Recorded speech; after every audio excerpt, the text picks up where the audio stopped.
Today's episode has been a while in the making and one conversation I've been incredibly excited to have. Dr. Christiane Northrup joins me on this episode of the Body Literacy Podcast to discuss sexuality, spirituality, and medicine. Dr. Northrup is a visionary pioneer in women's health. She is a board-certified OB-GYN who spent more than 30 years in clinical practice and is a former assistant clinical professor of obstetrics and gynecology at the University of Vermont College of Medicine. Christiane is the three-time New York Times bestselling author of Women's Bodies, Women's Wisdom, The Wisdom of Menopause, and Goddesses Never Age. In 2013, Reader's Digest named Dr. Northrup one of the 100 most trusted people in America. In 2016, she was named one of Oprah Winfrey's Super Soul 100, a group of leaders who are using their voices and talent to awaken humanity. And in 2020, 2021, and 2022, she was included in the Watkins Spiritual 100, a list of living people that make a unique and spiritual contribution on a global scale.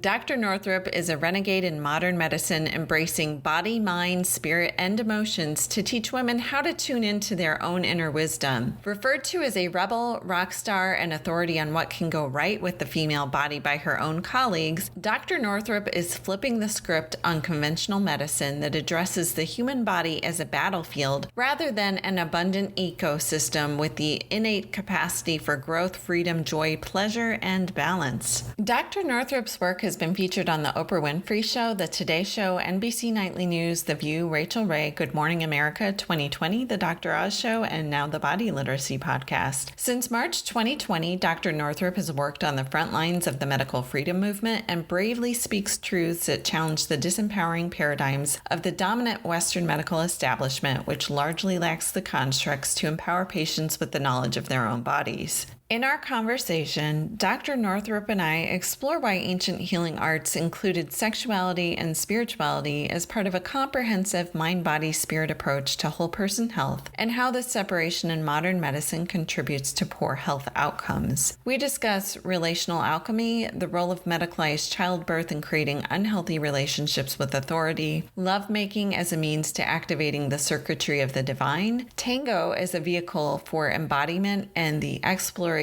of masculine and feminine energies, and much more. Dr. Northrup says there's nothing more healing than a love affair, and unhealthy relationships can be the most significant factor in the manifestation of disease.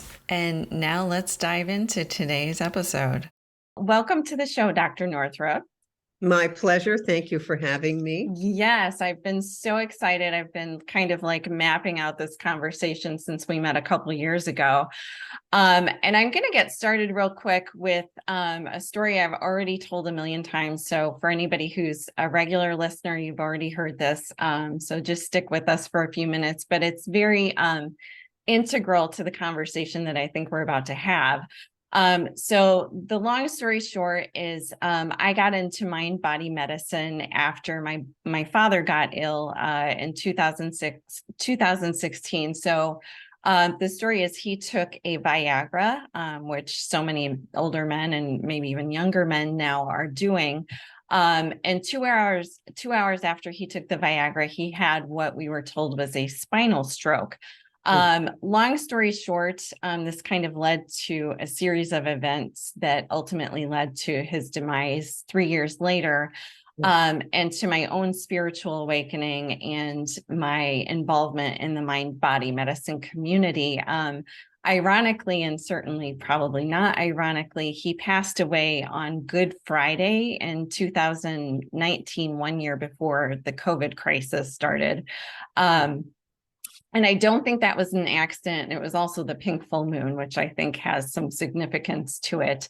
But definitely this kind of launched my own curiosity about sexuality, and its importance and role in the broader discussion of health as a whole.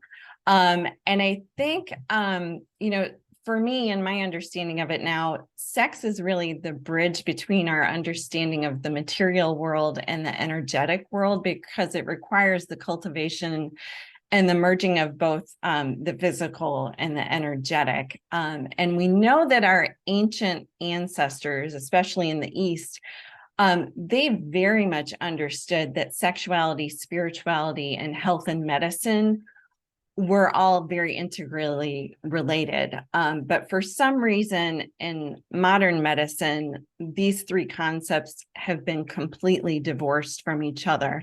Can we kind of start there, and you can kind of give us maybe a little bit of history as to why that might be? I can. Okay.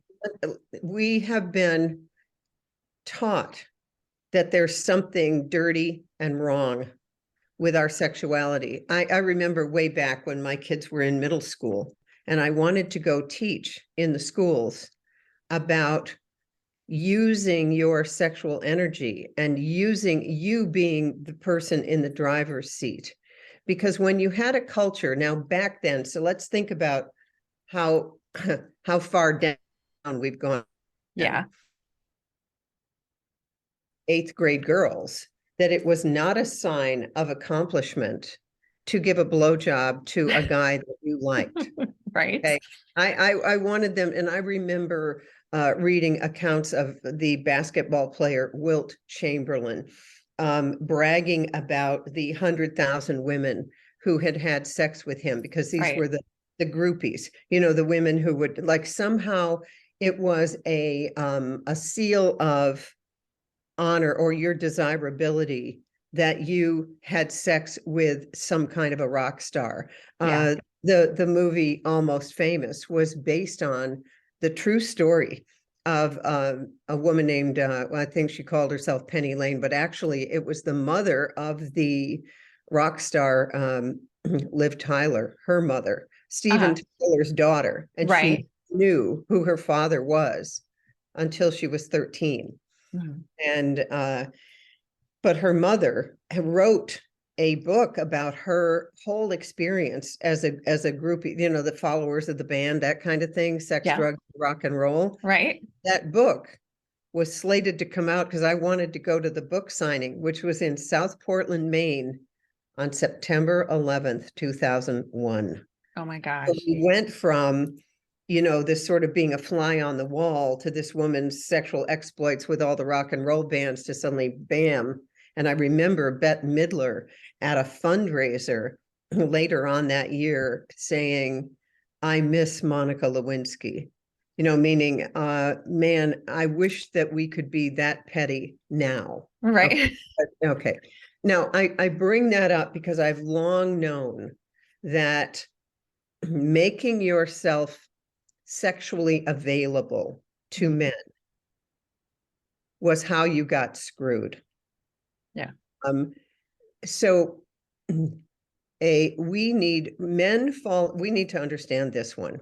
Men fall in love with virtue, not vaginas. And that is Dr. Pat Allen, her work.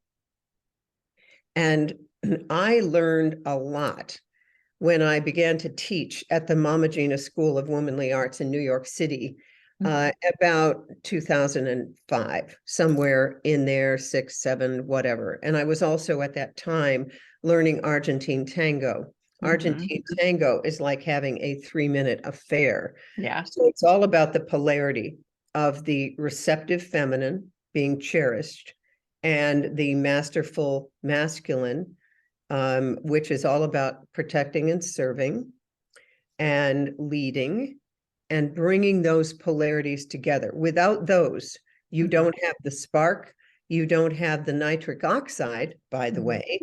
Nitric oxide is the final common pathway for how Viagra and Cialis work. Right. But what they do, and there's a black box warning on these erection drugs, that warns about blindness, which is, of course, always a big joke. Oh, yeah, okay, so, you know, can I just do it until I'm blind in one eye? But what's that about is that those drugs, though they work by increasing nitric oxide, they send the blood south. Yeah. And then it's not available for the tiny, tiny, tiny little capillaries in the retina of the eye, or in your father's case, Yeah. in your father's case, the spinal arteries. Mm-hmm. And so, and you're right, by the way, a lot of young men are using Viagra. Right.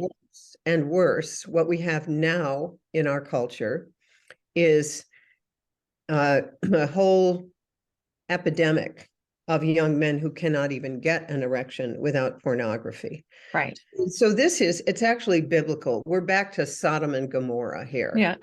We're back to, and I remember reading some biblical account that in Babylon, when the Israelites were out in the desert, for the 40 years, God's chosen people. And, let's be clear, the Bible is code. It's code for how things work best to bring sexuality and spirituality together. Yeah. And what happened is they became these Babylonian prostitutes came, and the men of Israel had sex with them, and then they worshiped the golden calf.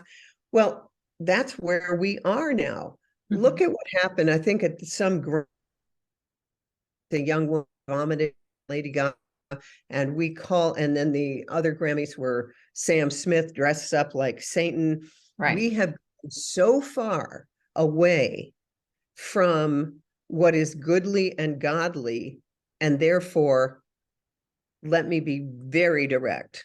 Yeah. The thing that gives the man the best erections is absolutely loving his partner. Mm-hmm. Loving. You cannot get a good, hard erection without some kind of caring. And I'll tell you what that is. And around midlife, like 42, the Uranus opposition for everybody, age 42, it's like the beginning of that midlife crisis. Oh my God, is that all there is? Is that, this is, and in the Wisdom of Menopause, I wrote, you come to a crossroads, grow or die. Yeah.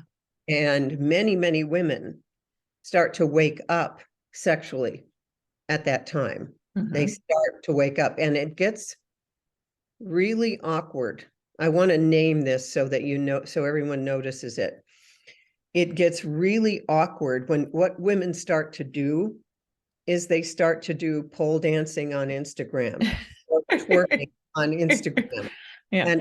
And it's awkward. It's a bad look. It's a bad look because that's not what it's about. It's that the Kundalini is rising and you're beginning to understand your sexual power as a spiritual energy that is going to enhance your life. Kim Anami teaches a course called The Well-Fucked Woman. Now her message is right on point. Her language is not any language that I would ever use because, like I had a friend who said, well, she and I started fucking, so I knew that, I had to get out of my marriage. It's like, ooh, like, right. Don't do that. When you reduce the holiness of the sexual encounter to fucking, I can't. Yeah. So what I want women to understand is you can be fully embodied. Let's do an exercise right now. Okay. Yeah. So what I want you to do is put your attention on your female erotic system, which is the clitoral system in your pelvis. So women have as much erogenous erectile tissue as do men, but it's all inside. And by the way, they've never been able to invent a Viagra for women, ever. Yeah. They've tried. Right. And women, don't think they're orgasmic, and they don't, I worked with Steve and Vera Bodansky, who wrote the Illustrated Guide to Extended Massive Orgasm. I would recommend that book to anybody because it's a biofeedback manual for how you turn yourself on to your own sexuality. Now, orgasm is a reset of the electromagnetic grid of the body. That's what orgasm is. It's literally a reset. Yeah. And women are erotic. Men, not so much. But women have, and this has been demonstrated by Naomi Wolf in her book, Vagina, A New Geography, where she points out that the blood flow meters in the vagina will increase blood flow when a woman sees anything that is about life force. Now, she may not be aware of it here, but the blood flow is actually increasing in her female erotic system when, I'll give you some examples. She looks at a sunset. She sees her children playing. Her mate shoves a couch off the truck at the dump, and she feels his strength. Her mate is nice to her grandmother. The things that enhance life are the things that make a woman multiorgasmic. Now, if she has been sexually abused, all bets are off, because the wires, the circuitry is all off. Right. What do we have now? Culture, which way, and I think it was 2017, there were 2 gender reassignment clinics in the entire United States. Right. Now they are everywhere.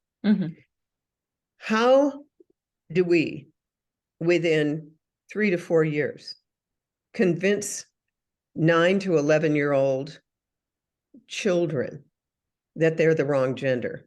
Right. This is a psyop.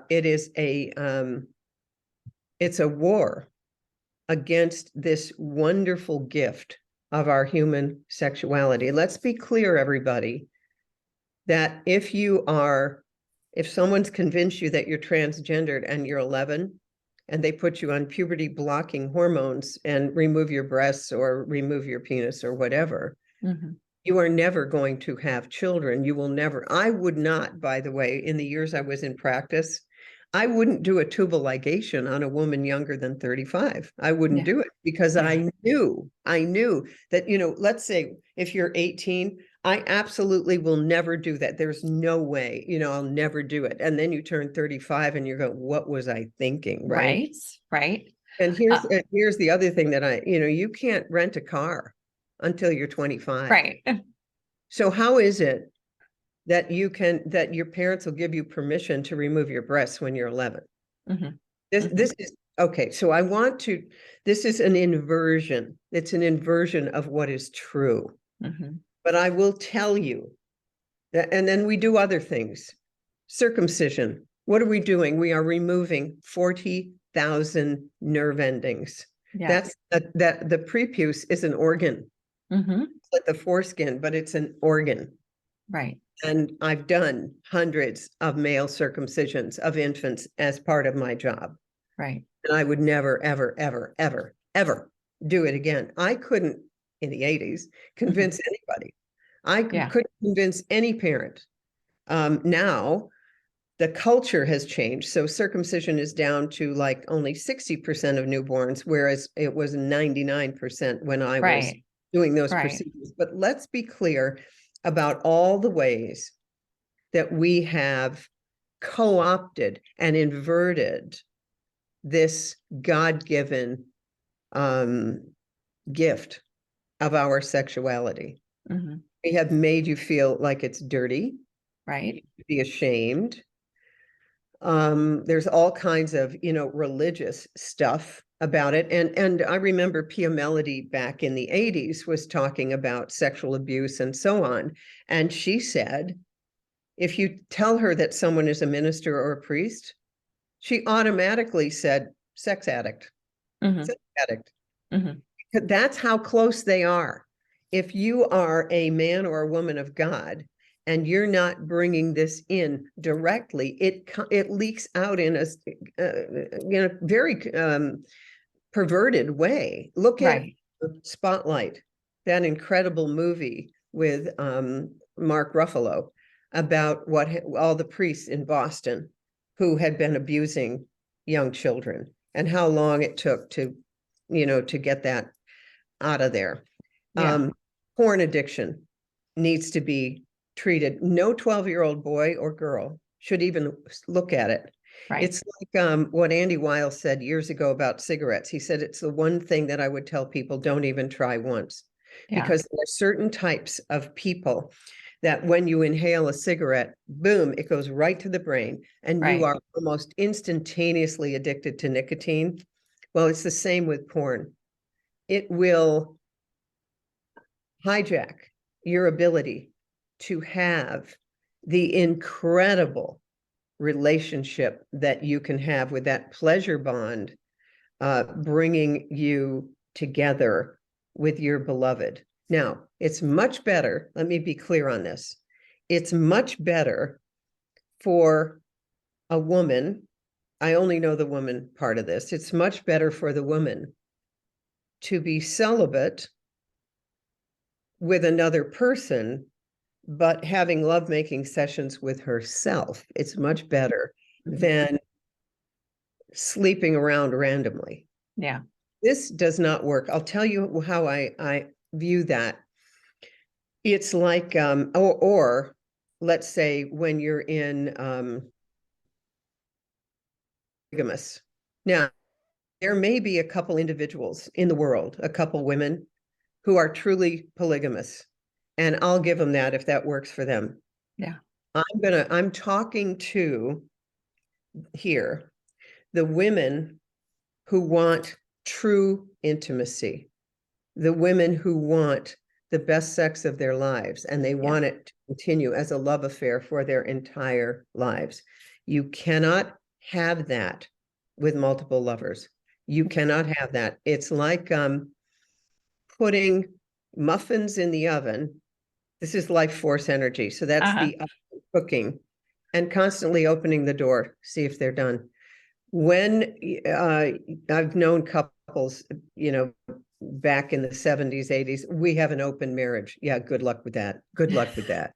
And it's like you're constantly leaking your sexual energy somewhere else. So it's not available to be in this container where this is your sacred container. And when you cheat, you are betraying that person, whether it's the woman or the man, betraying that. Now, be honest with yourself. Right. If you need to leave your marriage, then leave your marriage with honor. But don't go sneaking around and all of this crap about, well, I had my needs, BS. Right. What we need to do here is we need to grow up sexually. Yeah. And you'll never get the full experience of sexuality and spirituality until you make a commitment to containing that energy within yourself. Now, there's actually data that every man a woman has ever slept with leaves remnants of his DNA in her body. Mm-hmm. So how much detritus do you want? I remember way back, Janine Parvati Baker, who wrote a book called Conscious Conception. Mm-hmm. She said, I was ready to have sex at the age of 16, and I knew it. And I made a commitment to myself that I would never have sex with any man who I wouldn't willingly have as a father to my children. Mm-hmm. So what we need to do for women is we need to start honoring this vessel, and at the same time, turning on this vessel. Yes. So that we are led. Let me give you, our head knows a bunch of things. Our heart knows a bunch of things. But the soul comes in through the sacred bone. Mm-hmm. That's in the pelvis. Yep. And that you can trust. Yeah. That you can trust. Yeah. So therefore, again, Pat Allen, in her wonderful, wonderful teachings, basically said to women, do not let a guy in until you have a pact, a commitment to social and sexual monogamy. And the reason you don't want that to happen is when a woman lets a man in, she has there's so much oxytocin, because the cervix, by the way, represents the heart. It is the the reflexology zone of the heart. Right. Tip of the penis, heart for men. So when those come together, you're basically touching hearts. Yeah, you're touching hearts. Yeah. So you need a commitment to social and sexual monogamy. And then you can have sex. Then it's okay. And you want to have the discussion about birth control, about where do you see this going, all of that. And I would so what we have now is we have a whole culture, the hookup culture. Did you hook up? Oh my God. What you've done there is you have disconnected your heart, the biggest endocrine organ in the body and the biggest emitter of electromagnetic voltage. You have just severed it from your low heart, from your pelvis.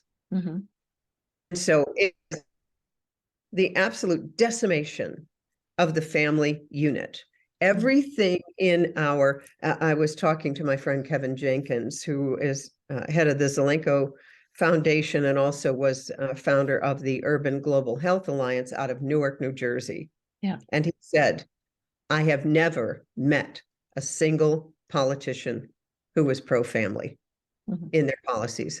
Not one. Once they get in that government thing, everything they do is to mess up the family. Now, I used to be a big fan of Planned Parenthood. What did I know?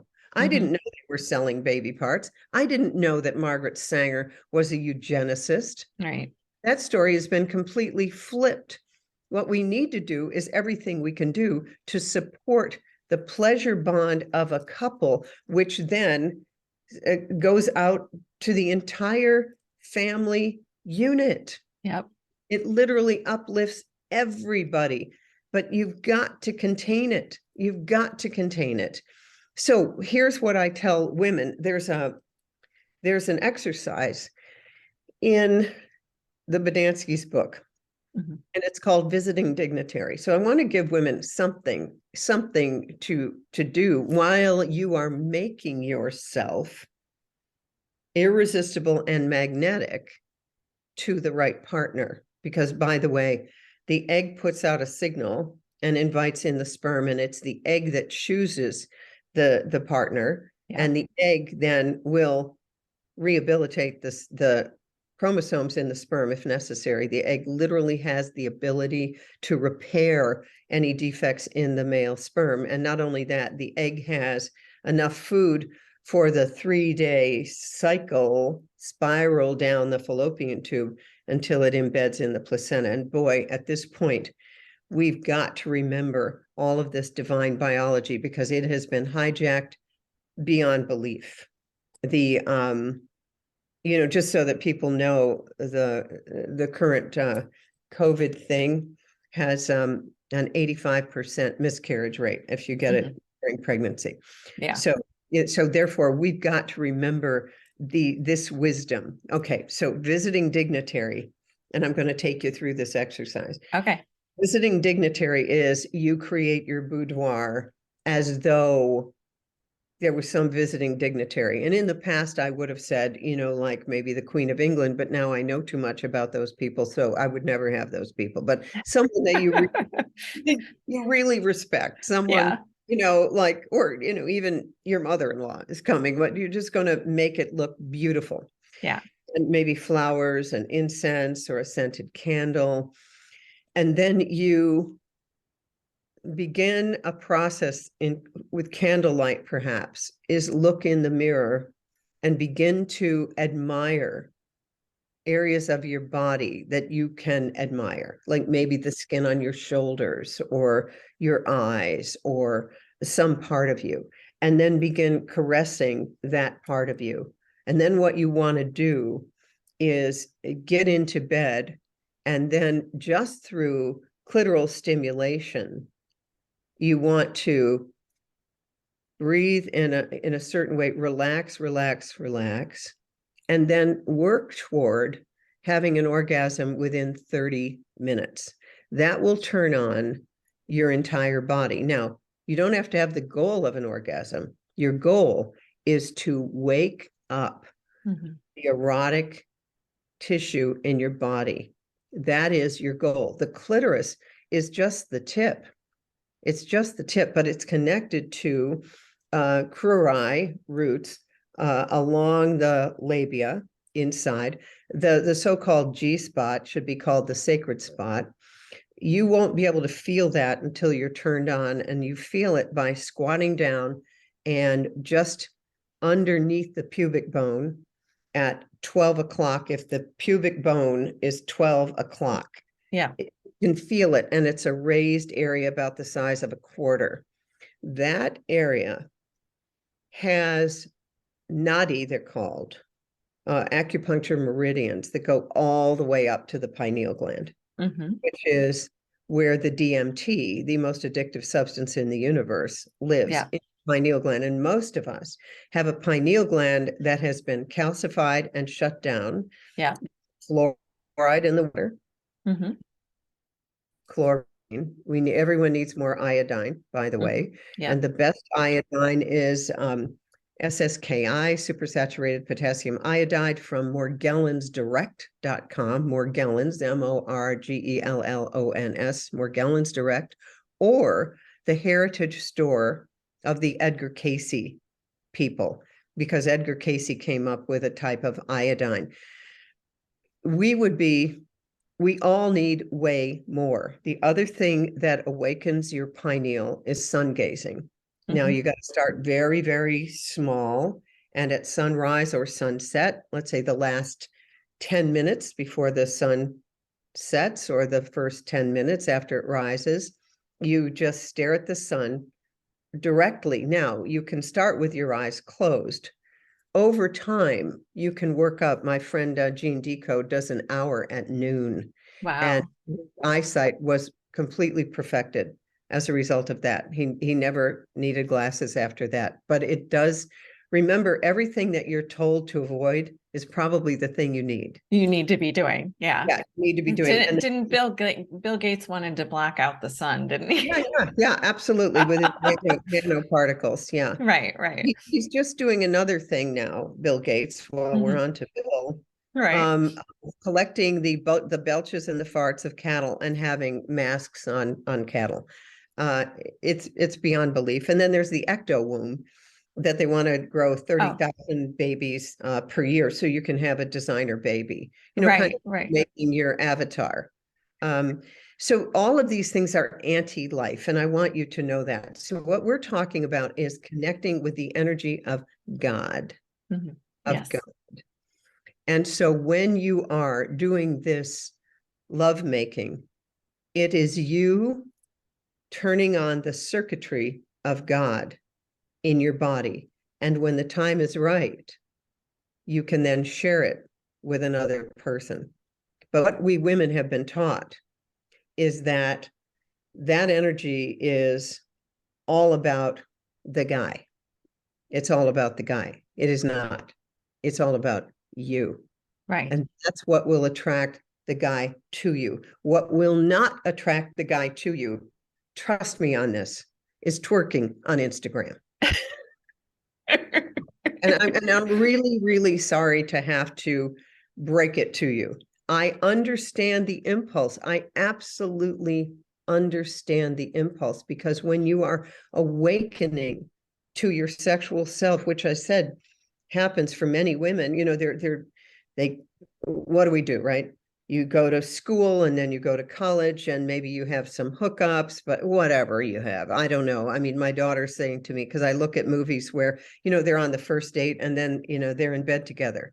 Oh my God. I mean, and that's spewed out on the culture. Like that's what you do. And my daughter, well, a lot of women do that. Yeah. Good. Does it make you happy? Do you then have a man who takes care of you and serves you? And then we've got this feminist movement that I grew up, right in the middle of. A woman needs a man like a fish needs a bicycle. So now what have we spawned? An entire culture of single mothers who virtue signal. I'm a single mother. Right. Or worse, the ones who have kids with 3 different guys. Right. This is not good for the fabric of society or planet Earth. I am sorry if this offends you. Actually, part of me has become a little more like Roseanne Barr. When she did her Fox special, she said, now my goal, she was talking to Tucker Carlson, my goal is to offend as many people as possible. Yeah. But anyhow, so when you do this exercise, you will find over time that it turns on everything. Now, it's true that you may well meet a man who turns on your pilot light, and that's a gift. Yeah. That's a gift. It may be that does it, but you still have to stand your ground and remember, men fall in love with virtue. They fall in love with virtue. And if you don't value this, he won't either. He won't be very happy to have sex with you. Men are different. He's very happy to have sex with you. Yeah. But unless he's extraordinary. But he will not. Women, it's a woman who elevates men. And if we women all got together and held men to a standard, we would see them rise up. And not only would they rise up to protect and serve, their erections would be stronger than ever. So we would get the pleasure of that. Right. And back to your dancing analogy, I actually pole dance and tango, and I will, I started doing ballroom dance probably 10 years ago. And Naomi Wolf had a similar analogy or a similar situation she talked about in Vagina, a New Biography with a Tantra class that she had attended.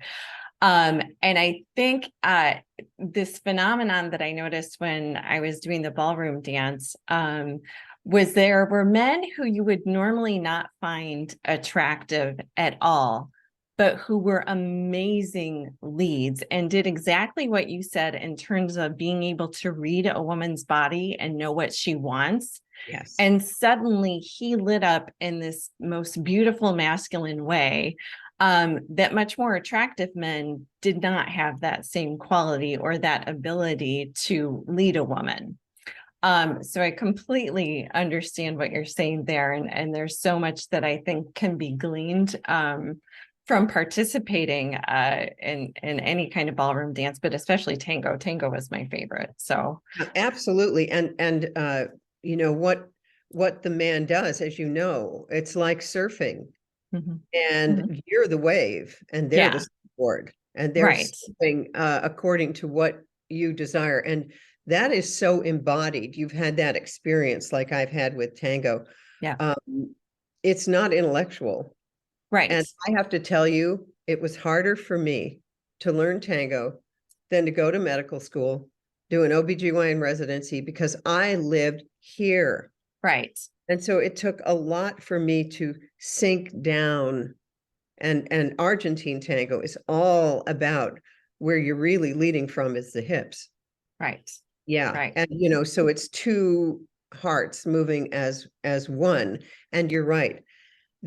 I had experiences with men who were, you know, very good looking and thought they were all that in a bag of chips, but they were all about themselves. So it just doesn't work. But I did learn because I'd go in to dance, and there were way more women who wanted to dance than there were men. And so I have told men, would you like to be a god? Learn how to dance. You will be a god. And that's the smartest thing that any man can learn, or at least be willing. And then what women need to do, and I did this, I was like the procurer of leaders for our little tango group for a while there in Portland, Maine. And, you know, guys walking by the window, I was, hey, come on in. And then what you would do is, if you were a smart woman, you would compliment them whenever they got it right, because they were more scared than we were, way more, because it's up to them to lead. And so you can really, we created some incredible dancers through elevating them. Women have no idea. We have no idea how powerful we are. And yeah, we've grown up in patriarchy, and it's not been easy for men or women. Right. But those are basic principles. I want to give you another exercise, just like the visiting dignitary, that I have found astounding, and I want women to know this. And this is from Mama Gina's book, Owners and Operators Guide to Men, and it's called "Turn It On for a Dork." And, and when I learned this, I had been doing all these lectures about the great goddess, and all of the goddess images in the caves in old Europe, and how they were shaped like the female anatomy, like the vulva, and then you go in through the vagina, and then you're in this little womb space, and they're all over the place in old Europe, these caves. And then the goddess figures where they've got spirals of energy on the hips. And I used to give these lectures and think, imagine what it must have been like to live in a culture that saw the female body as sacred, like this. And as and then I read Turn It On for a Dork. Okay, so it's like these things coming together. Go somewhere, like let's Starbucks, you're in line or whatever, and you see a guy who's attractive but safe. I mean, not some dangerous guy. And you look at him, you can do this at a bar too. And you look at him and admire something about him, maybe the color of his shirt, maybe his hair, maybe his eyes. So you're looking at him and put your energy south in your female erotic anatomy and see what happens. And almost every time, that power, that female erotic system will send a signal out like a pheromone, and he'll turn around and look at you. And I had the opportunity, I was on a plane 2 days ago, and the flight attendant just looked really elegant. He had a mask on, so he hadn't gotten the memo of the mask. But I walked in and and I said, you're just looking very elegant. Okay. Later on, it's a small plane. He passes my chair, my seat, and says, "You're the one who's elegant." I laugh. Okay. Then I'm going out of the plane, and I say to him, "Could I see the face that matches that elegance?"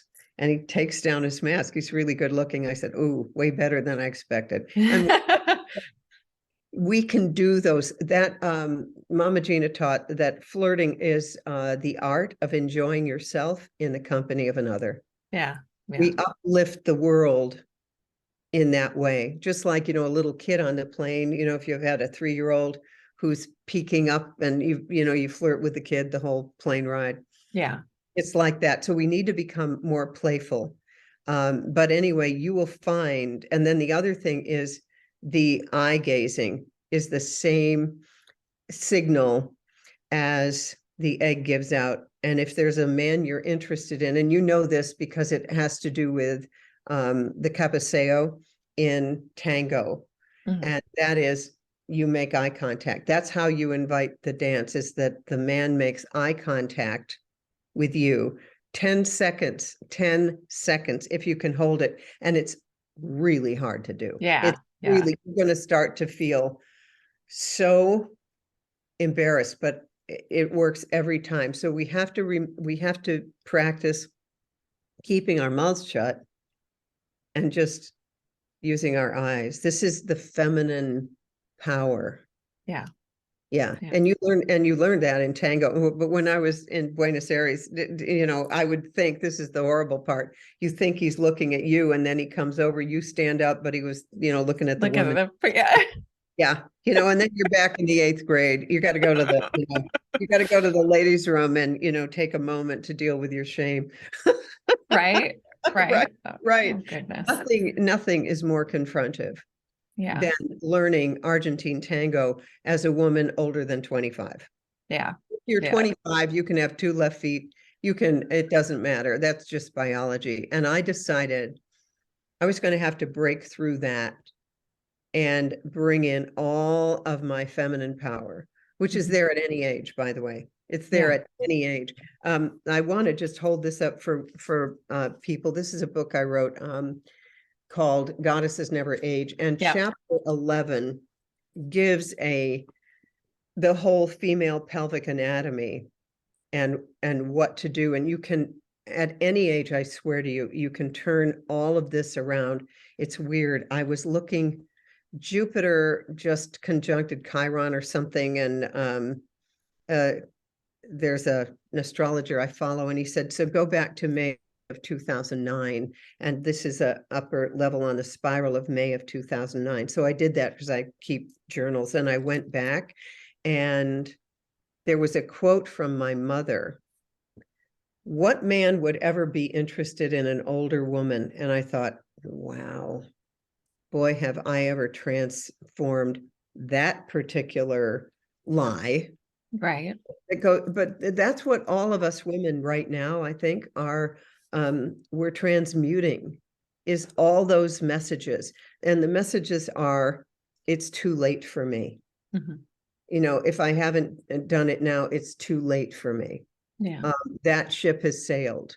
But it's also why I tell women, don't ever give your age. Just don't give your age. I don't want my body to know my age, and don't step into that, because then I run in and I'll jump into the, I think I look really good for 55 or 55. You see what I mean? They jump into that. Right. Just don't do it.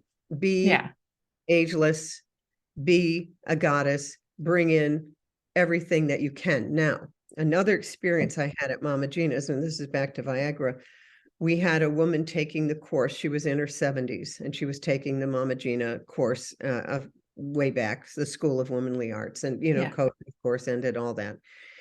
And we have this thing called Men's Night, where the men come in and the women welcome them, and we get to ask the men anything we want about men. Yeah. And I watched the men in this sea of feminine acceptance rise up, like just like you on the dance floor. These kind of dorky men become gods right in front of you. Right. And this man told the story of that ever since his wife began to take this course and she became much more turned on to life, he no longer needs Viagra. Yeah. Yeah. Because a turned on woman is what turns on a man. Period. End of story. And that, I mean, that ties in that with the relationship between the sexuality, spirituality, and medicine, and how we use relational alchemy to actually heal our physical bodies.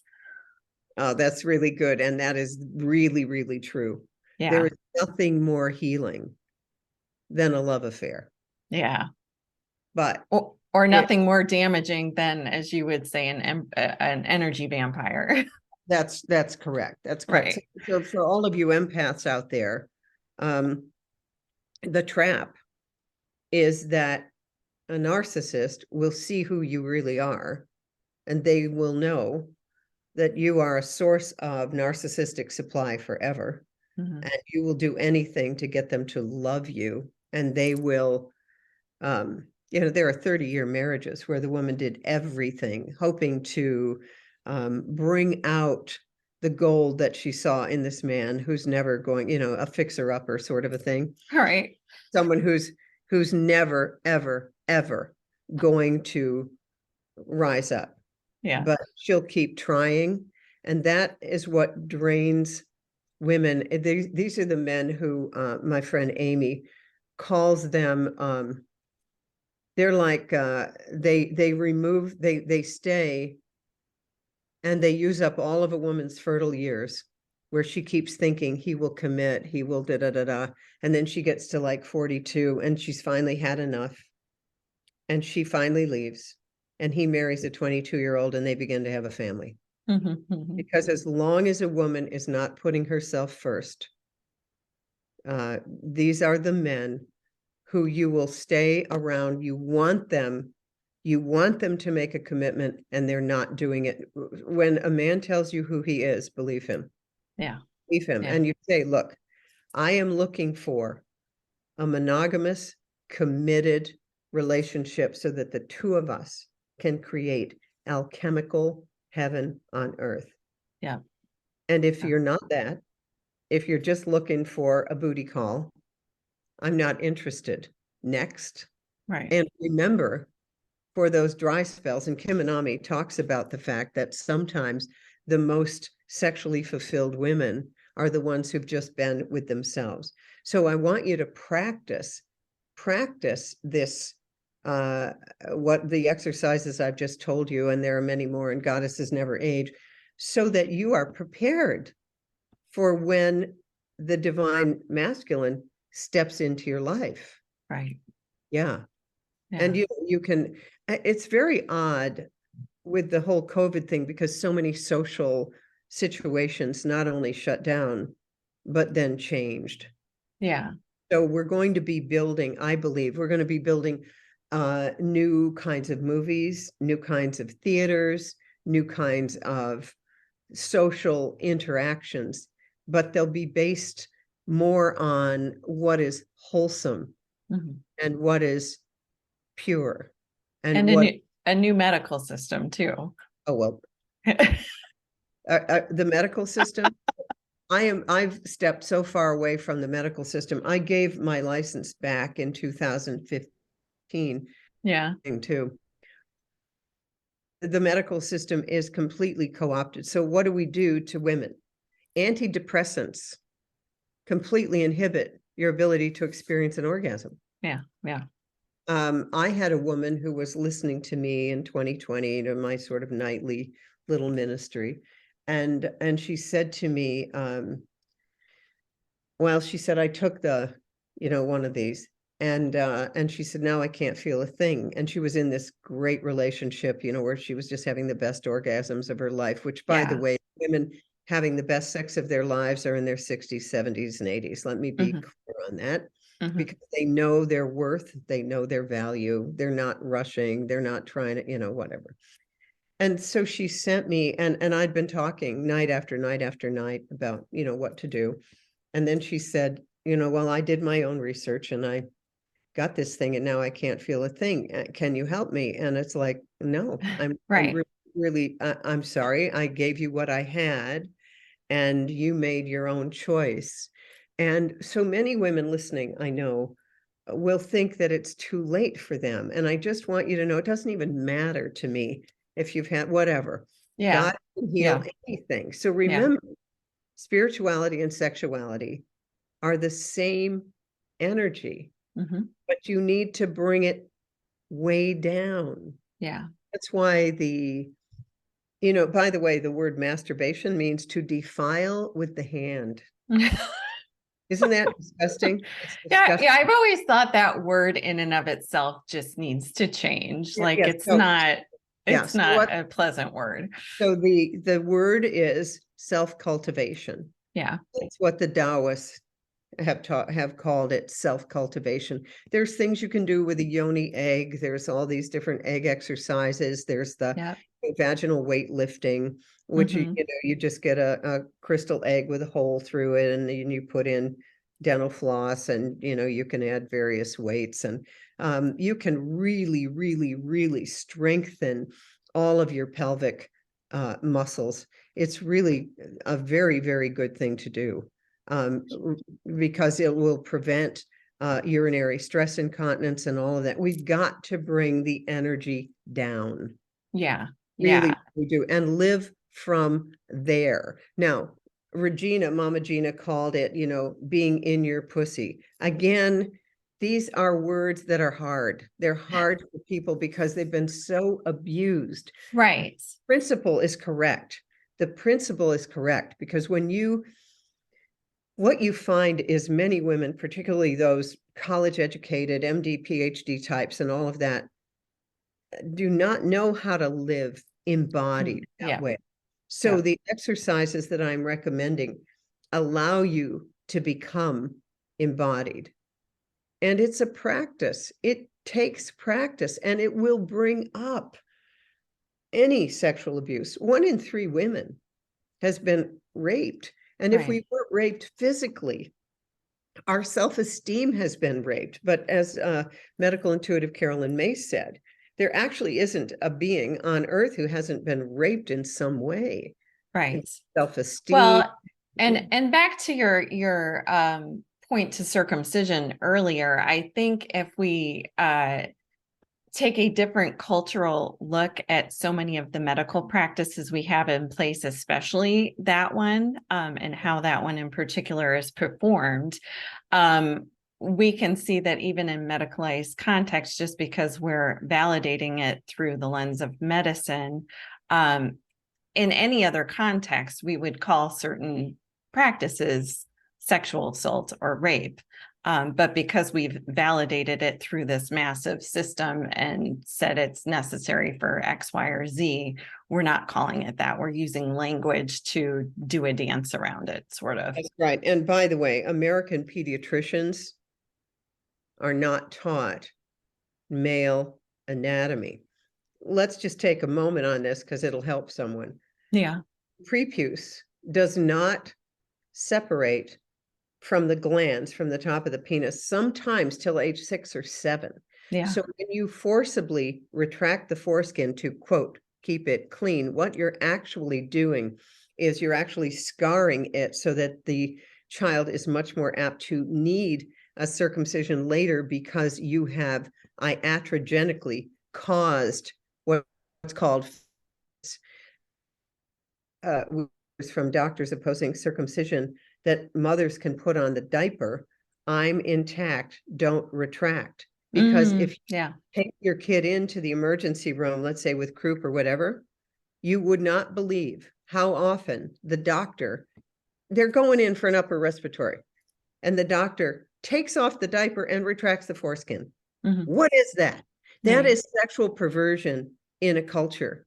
Right. And so then the baby is screaming and bleeding from something that never needed to happen. The American Academy of Pediatrics has still never come out with the right statement about circumcision, but why would I expect otherwise when those people are paid on the basis of how many shots they give to children? Everyone should know that. You know, the more shots you give, the higher your pay grade. That's your Yelp rating. So we now have to remember our magic, and we have to protect it, and we have to protect it in our children as well. And it's not helpful to have a drag queen reading stories to 3-year-olds Right. at the library. It's confusing. It's confusing. We don't need to, or having them come in a G-string and perform for the elementary school. Right. What would, I mean, if we had like a time machine television that we could send back to our ancestors 1,000 years ago, like what would they even if they saw some of these things at this point? My feeling is this is from a regressive alien species of some kind. I don't know what, and you know what's so awful about it is that one of my favorite places for vacation used to be Provincetown. I love the shows and the all of it. I mean, it's absolutely wonderful. But my kids were 21; they weren't 3. Right.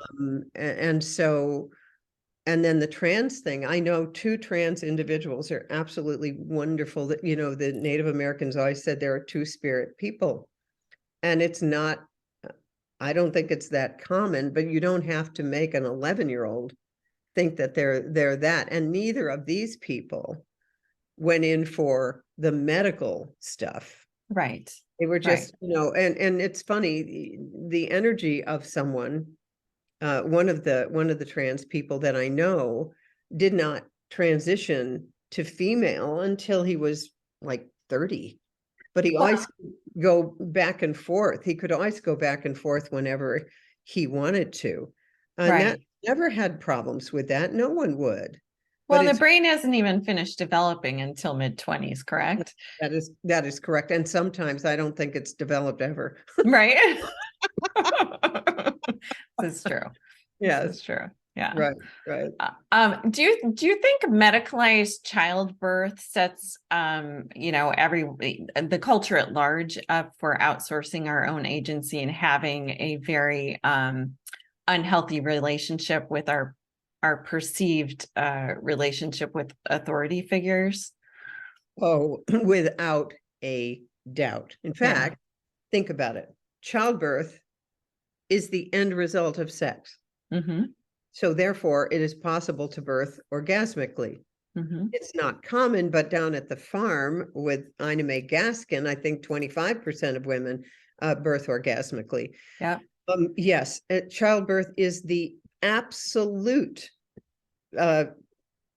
projection of our agency on the medical system. So one of the things that I'm seeing that I'm loving is the rise of free birthing, where women are birthing without any medical people there, or with a midwife who completely understands the process. Right. So very exciting what I see happening. And it needs to happen because 99% of newborns now in our culture get a hepatitis B shot, which contains way too much aluminum. And the CDC has changed the child developmental milestones and regressed them. Mm-hmm. So anyway, the further away from the medicalized model you get, like we need to let the umbilical cord just stop pulsating. It's an organ. The baby's being oxygenated and all of that. In fact, I have to hand it to COVID because it's caused people to question everything. Yes. Yes. And now, the way we are born sets the stage for everything. When I get on a plane, not so much now, but up until about 2 to 3 years ago, when the plane was starting to take off, I would fall asleep almost every time. Why is that?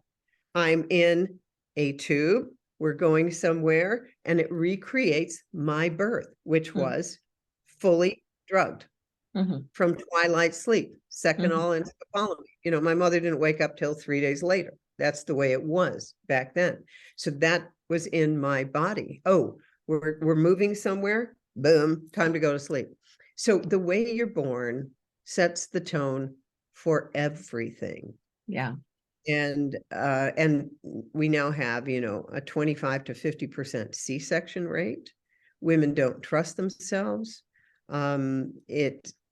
So we have two things, right? It's that grow or die. So we have the incredibly medicalized, I'm going to schedule my cesarean or my induction, or I'm going to let the pituitary gland of my baby, my soul, its soul, determine the time to come in. And then we have, now these free births where women are just attending each other. The husband is there and the father of the baby is there. And it's this beautiful circle. And so, I tried for my whole career to change things from the inside, and things normally don't change from the inside. They change. There's a paradigm shift from the outside. And I've gotten far further since leaving one-on-one patient care. I've been able to help way more women than I could have by being in the system, which is increasingly restrictive. What does a medical license give you? The ability to write prescriptions and participate in the hospital system? Yep. Is there anything else? No. So what we're finding is many doctors now, because they're under the gun, are they've got all the medical training. And so they're forming these PMAs, private membership associations, which you can do legally, but you got to do it right. And then when you come in as a patient, you are agreeing we are in the private. So I am not, as a patient in a PMA, I cannot sue because I'm not working in that system. There's the statutory law system, and then there's the private. And so if I'm choosing to do this, I'm doing it on my own volition, and I'm not holding anyone responsible. See, we've got to grow up. We have to grow up and get out of this nanny state where everything's for our own safety. Right. I mean, I'm a baby boomer. I don't know how any of us lived till adulthood, given how we were raised, running wild, driving the Jeep on the back hill, Right. trampoline in the haymow, no helmets. I mean, now we've got everybody in wrapped in bubble wrap, and they're terrified. Right. And what does fear do energetically to the body? Shuts down everything. Yeah. Shuts down everything. Fear is fight or flight. So it's fight, flight, freeze, or a new one, fawn. Fine. Fawn means you are trying to elevate your captors. You're trying, oh, please don't hurt me. Please don't hurt me. So that's Stockholm syndrome. Mm-hmm. Fight, flight, flee, or fawn. You can't have an orgasm in that state, by the way. Right. You have to be in parasympathetic, rest, digest, restore. Yeah. And that's what I want women to do as an exercise, be right in the present moment and learn how to, through biofeedback, turn on your female erotic anatomy and know what pleases you. And then when you know that, then you can share it with another. Because, it's awful. We make men responsible for our orgasm. He should be able to do that for me. Right. No, you can share that. It's the same with, Valentine's Day strikes terror in the heart of every man. Oh my God, well, if you loved me, you'd know what I want.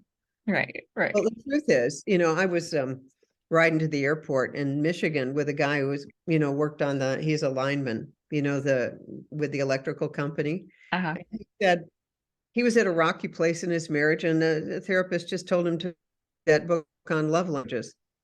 And as soon as he knew what his love language was, it turned everything around. That's a good man. A narcissist wouldn't even read it. Right. Right. Yeah. Good. Oh, goodness.